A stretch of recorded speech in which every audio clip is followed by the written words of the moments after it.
नमस्कार, आप देख रहे हैं न्यूज 18 राजस्थान। आपके साथ मैं हूं अभिषेक। चलिए देखते हैं 20 मिनट में 20 खबरें।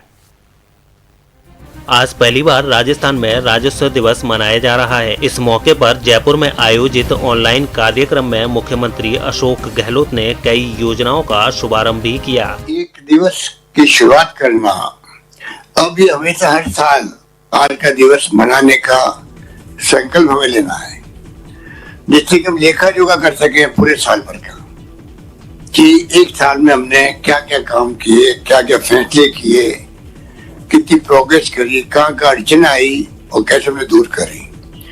तो एक विभाग का लेखा जोखा, और वो भी वो विभाग जो राजस्व लाखों करोड़ लोगों से ताल्लुक रखता है। राजस्व दिवस के मौके पर जयपुर में 17 तहसीलों के लिए एक कृषि ऋण पोर्टल की भी शुरुआत की गई है। इस पोर्टल की सहायता से काश्तकार कृषि लोन की प्रक्रिया ऑनलाइन पूरी कर पाएंगे। इतना ही नहीं, इस पोर्टल के जरिए किसान संबंधित क्षेत्रीय कार्यालय में ऑनलाइन ही अपनी जमीन से संबंधित डॉक्यूमेंटेशन का काम भी कर पाएंगे, जिससे उन्हें पंजीयन और राजस्व कार्यालयों के चक्कर नहीं लगाने पड़ेंगे। आपको बता दें कि 15 अक्टूबर 1955 को राजस्थान काश्तकारी अधिनियम लागू हुआ था, जिससे काश्तकारों को खातेदारी अधिकार संभव हुए थे। इसलिए 15 अक्टूबर का दिन राजस्व विभाग के लिए विशेष है और इसी दिन राजस्व दिवस मनाने का फैसला लिया गया।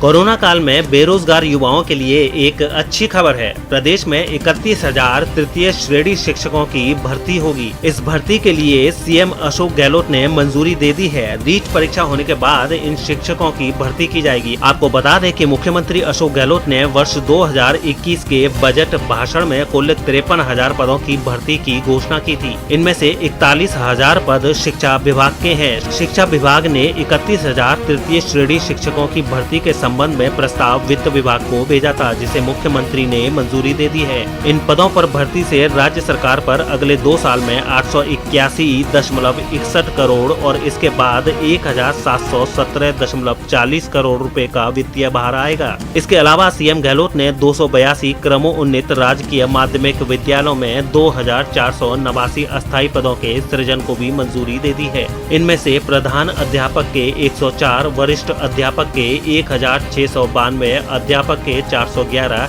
एवं कनिष्ठ सहायक के 282 पद शामिल हैं। जिन्होंने प्रदेश के डीजीपी के तौर पर पुलिस की कमान बखूबी संभाली, वो भूपेंद्र सिंह यादव अब आरपीएससी के बॉस बन गए हैं। प्रदेश के पूर्व डीजीपी भूपेंद्र सिंह यादव को आरपीएससी का 35वां अध्यक्ष नियुक्त किया गया है।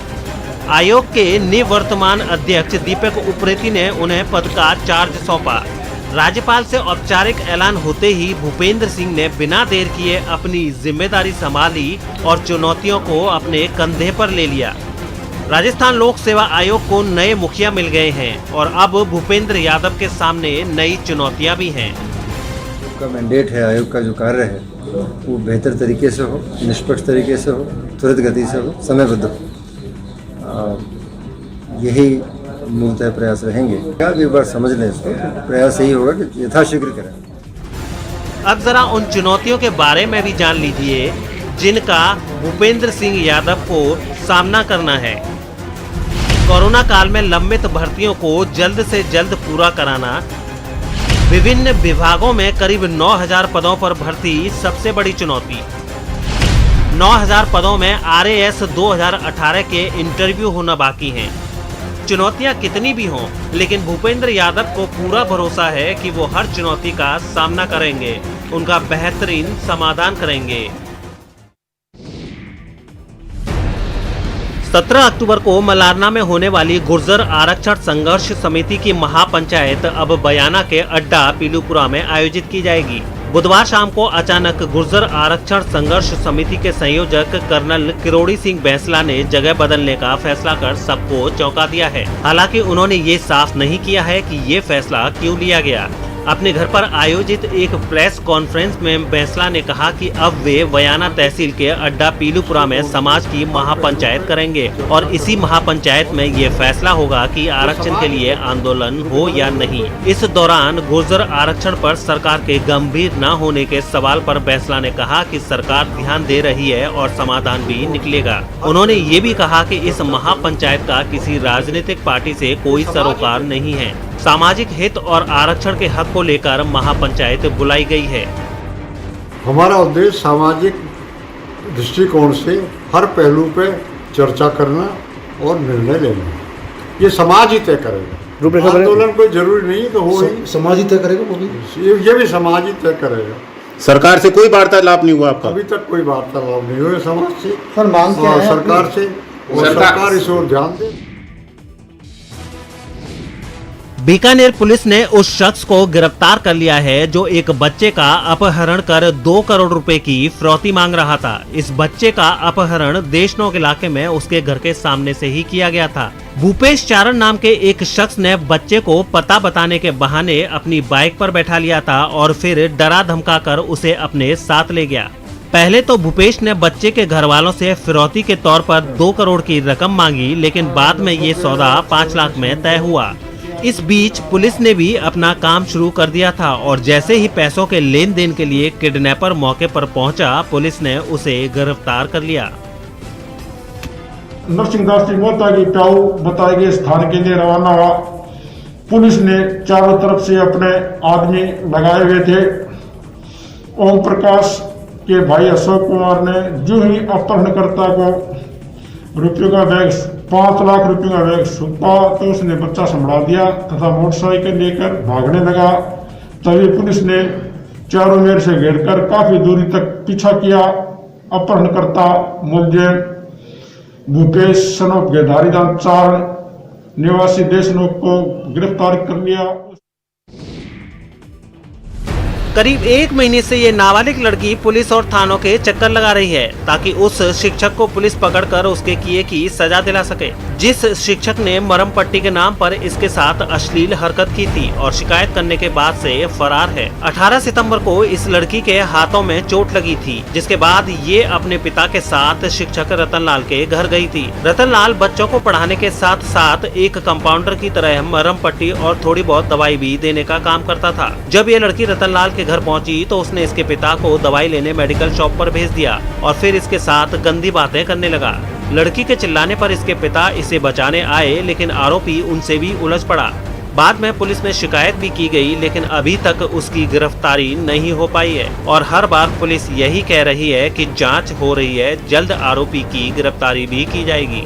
ये 18/9 का है, गुड़मालानी थाने का है और इस पे नाबालिग बच्ची के साथ छेड़छाड़ का प्रकरण है। कोई मेडिकल स्टोर का दुकानदार है उसके द्वारा। तो इस संबंध में डीवाईएसपी साहब गुड़मालानी तफ्तीश कर रहे हैं और जल्दी इसमें कार्रवाई हो जाएगी। और उसकी अभी उससे अभी तफ्तीश पूरी हुई नहीं है। तफ्तीश होने के बाद ही किसी नतीजे पहुँचा कि वो अध्यापक है या मेडिकल स्टोर वाला था। अभी गिरफ्तारी मांग की है, तो अभी मुकदमा दर्ज हुआ है, तो अभी जल्दी कार्रवाई कर दी जाएगी। कोरोना के चलते आर्थिक संकट से जूझ रहे लोगों को बिजली बिल जमा करवाने के मामले में थोड़ी राहत मिली है। जोधपुर डिस्कॉम ने ये फैसला किया है कि जो लोग अब तक बिजली बिल की राशि जमा नहीं करवा पाए हैं, उनमें से कृषि, बीपीएल और लघु घरेलू श्रेणी के उपभोक्ताओं को लंबित बिल की मूल राशि 31 अक्टूबर तक जमा करवाने पर विलम्ब शुल्क नहीं देना होगा। ऐसे उपभोक्ता संबंधित सहायक अभियंता कार्यालय में संपर्क कर छूट योजना का लाभ ले सकते हैं। कोरोना को देखते हुए अभी वर्तमान में जो क्राइसिस चल रहा है उसके लिए राज्य सरकार ने कृषि उपभोक्ताओं को राहत देने के लिए अभी ये योजना चालू की है, जिसके अंदर पहला तो ये है कि 31 अक्टूबर तक यदि वो सारी अपनी राशि जमा कराते हैं तो उस पर जितनी भी पेनल्टी की राशि है, एलपीएस जो लगा हुआ है, पूरा एक में छूट दी जाएगी। ये कृषि उपभोक्ताओं को छूट है। इसके अलावा जो हमारे बीपीएल कंज्यूमर है उनके लिए ये पूरी छूट है। और इसके अलावा जो लघु घरेलू कनेक्शन है जिनके 50 यूनिट से कम तक उपभोग है, उनको भी ये छूट का फायदा दिया जा रहा है यदि वो एक दूसरा से जमा कराते हैं। तो 20 मिनट 20 खबर में अब बात करते हैं देश की कई और अहम खबरों के बारे में। ब्लास्ट करिए, ब्लास्ट हो गया ब्लास्ट सर। चीन से सीमा विवाद के बीच कश्मीर में जोजिला टनल बनाने का काम शुरू हो गया है। करीब 11,500 फीट की ऊंचाई पर जोजिला दर्रा दुनिया के सबसे खतरनाक रास्तों में से एक है और हर साल के 6 से 7 महीने भारी बर्फबारी की वजह से ये रास्ता बंद रहता है। जोजिला टनल बनने से कारगिल और श्रीनगर के बीच आवाजाही आसान हो जाएगी और ये सालों भर जारी रहेगी। जोजिला टनल बनने से स्थानीय लोगों के साथ साथ सेना को भी बड़ा फायदा होगा। साथ ही टनल के निर्माण के बाद 3 घंटे की दूरी महज 15 मिनट में तय हो जाएगी।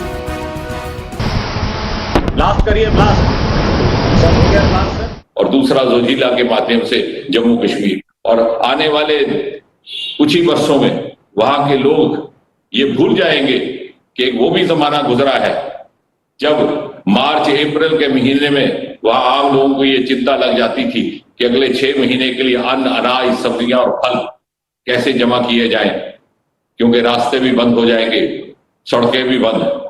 वो जमाना जाता रहेगा। और इसके अतिरिक्त जो कहा गया कि सेनाओं के लिए, अर्धसेना बलों के लिए सिक्योरिटी पॉइंट ऑफ व्यू, उसका महत्व बार बार दोहराया गया है। यह भी कहा गया पर्यटन के लिए इसका महत्व है। अनलॉक 5 के तहत मिली रियायतों पर आज से कई राज्यों में सिनेमा हॉल शर्तों के साथ खुल गए हैं। लॉकडाउन के बाद से पहली बार ये सिनेमाघर खोले गए हैं। सिनेमा हॉल खोलने के लिए केंद्र सरकार ने जो नियम बनाए हैं उसके मुताबिक सिनेमा हॉल में एक के बाद एक सीट खाली रखी जा रही हैं और हॉल की पूरी क्षमता के 50% दर्शक ही अंदर जा पा रहे हैं। साथ ही सिनेमा हॉल में प्रवेश करने वालों को हमेशा मास्क पहनना पड़ रहा है। हॉल के अंदर वेंटिलेशन की उचित व्यवस्था भी जरूरी है। गाइडलाइंस के मुताबिक एसी का तापमान 23 डिग्री से ऊपर रखा जा रहा है। 10 प्रदेशों और 4 केंद्र शासित प्रदेशों में सिनेमा हॉल खुल तो गए हैं, लेकिन अभी भी दर्शक थिएटर जाने से डर रहे हैं। साथ ही नई फिल्म रिलीज न होने की वजह से निराशा भी है।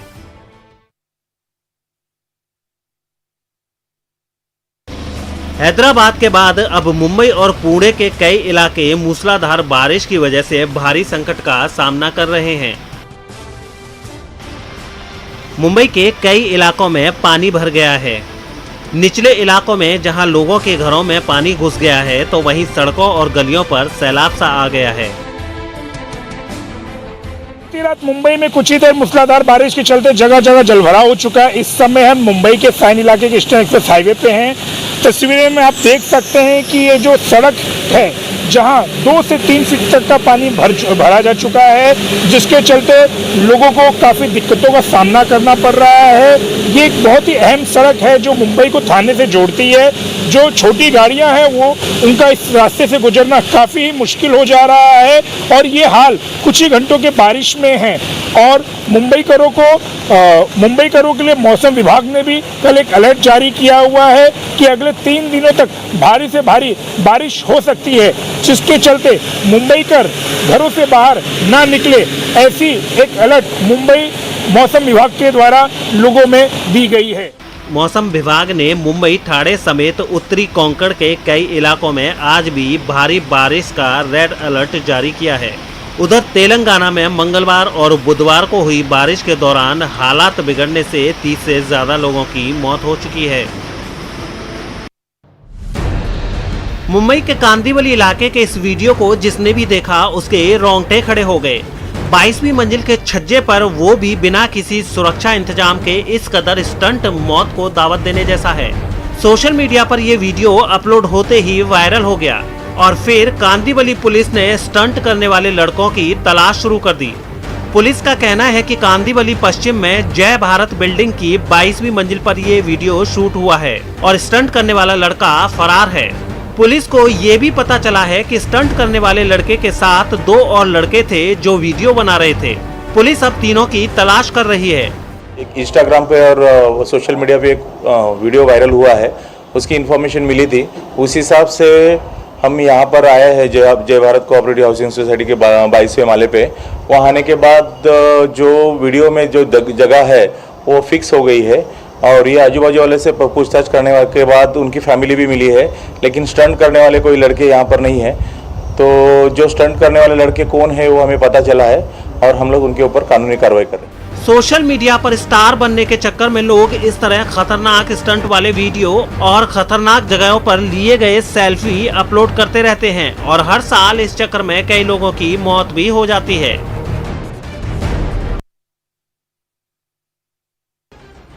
एलओसी के पास सेना ने एक इलाके के लोगों के लिए मेले का आयोजन किया, जिसमें ज्यादातर लोगों ने बढ़ चढ़कर हिस्सा लिया। जम्मू कश्मीर के कुपवाड़ा जिले में यह दूर दराज का वो इलाका है जो बर्फबारी की वजह से साल में करीब 4 महीने तक दुनिया से कटा रहता है और वहां रहने वाले लोगों का सबसे संपर्क टूट जाता है। उन्हीं लोगों के मनोरंजन के लिए सेना ने वहां मेले का आयोजन किया, जिसमें बड़ों से लेकर बच्चों तक के लिए तमाम चीजें देखने को मिली।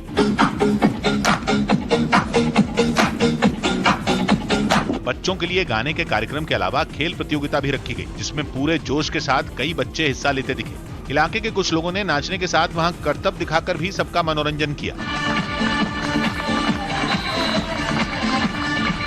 लोगों ने सेना की इस पहल की तारीफ करते हुए खुशी जाहिर की। यहाँ पे ऐसे मेले होनी चाहिए, यहाँ के लोगों को हौसला बुलंद हो जाते हैं। सेना के एक अफसर ने इस तरह के आयोजन के पीछे की दूसरी वजह भी बताई। इनको एक मौका मिल जाता है कि जो दिक्कतें इनके सामने आ रही हैं उसको जो है वो हमारे को बता पाए। मेले में इलाके के बुजुर्ग भी पहुंचे, जो एक जगह बैठकर वहां हो रहे कार्यक्रमों का लुत्फ उठाते दिखे। तो 20 मिनट 20 खबर में अब बात करते हैं कुछ अंतर्राष्ट्रीय खबरों की। अमेरिका के राष्ट्रपति डोनाल्ड ट्रंप 2 दिन पहले फ्लोरिडा में एक चुनावी रैली में डांस करने पर घिर गए। ट्विटर पर कुछ लोगों ने उनका मजाक उड़ाना शुरू कर दिया, तो कई ने उन्हें अमेरिका में कोरोना वायरस से मरने वाले लोगों की याद दिला दी।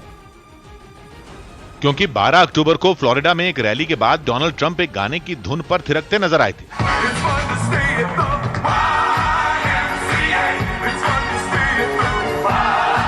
इस वीडियो के सामने आते ही ट्विटर पर लोगों ने राष्ट्रपति ट्रंप को आड़े हाथ ले लिया। कई को डोनाल्ड ट्रंप का झूमना इतना नागवार गुजरा कि उन्होंने इसे कोरोना की वजह से जान गंवाने वालों का मजाक बता दिया। वो कहने लगे कि अमेरिका में 2 लाख से ज्यादा लोग कोरोना की वजह से मौत के मुंह में जा चुके हैं और ट्रंप अपने प्रचार में इतने मस्त हैं कि नाचने में लगे हैं।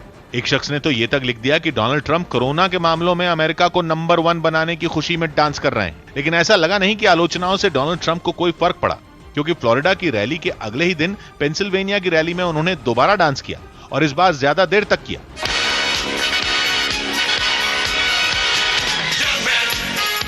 कभी डोनाल्ड ट्रंप पैर थिरकाते नजर आए तो कभी अपनी ही धुन में झूमते दिखे।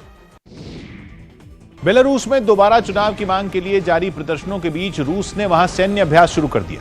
राष्ट्रपति अलेक्जेंडर लुकाशेंको के खिलाफ जोरदार प्रदर्शनों के बावजूद रूस उनको पूरा समर्थन देता रहा, जो कि इस सैन्य अभ्यास में भी दिखाई दिया। रूसी सैनिकों की एक टुकड़ी विमान में सवार होकर बेलारूस के वितेप्स्क पहुंची। बेलारूस के फौजी अड्डे पर इन जवानों का स्वागत किया गया।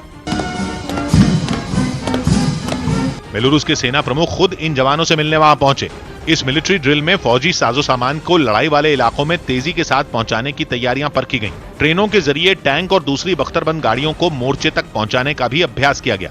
अभ्यास से पहले हथियारबंद जवानों ने एक परेड में भी हिस्सा लिया। इस अभ्यास में बेलारूस और रूस के अलावा कजाकिस्तान, ताजिकिस्तान और किर्गिस्तान जैसे देश भी हिस्सा ले रहे हैं। मध्य अमेरिकी देश कोस्टारिका में नए टैक्स के विरोध में लोगों ने सरकार के खिलाफ प्रदर्शन किया। वहां की सरकार ने देश को आर्थिक संकट से उबारने के लिए लोगों पर नए टैक्स लगा दी, जिसके विरोध में लोग सड़कों पर उतर आए। राजधानी सैन होजे से सामने आई तस्वीर में कुछ प्रदर्शनकारी बैरिकेडिंग पर अपना गुस्सा उतारते दिखाई दिए। उन्हें रोकने के लिए वहां पुलिस भी मुस्तैद दिखी। लोगों का हंगामा बढ़ता देख पुलिस ने उन पर आंसू गैस के गोले दाग दिए। पुलिस की इस कार्रवाई से वहां अफरा तफरी मच गई।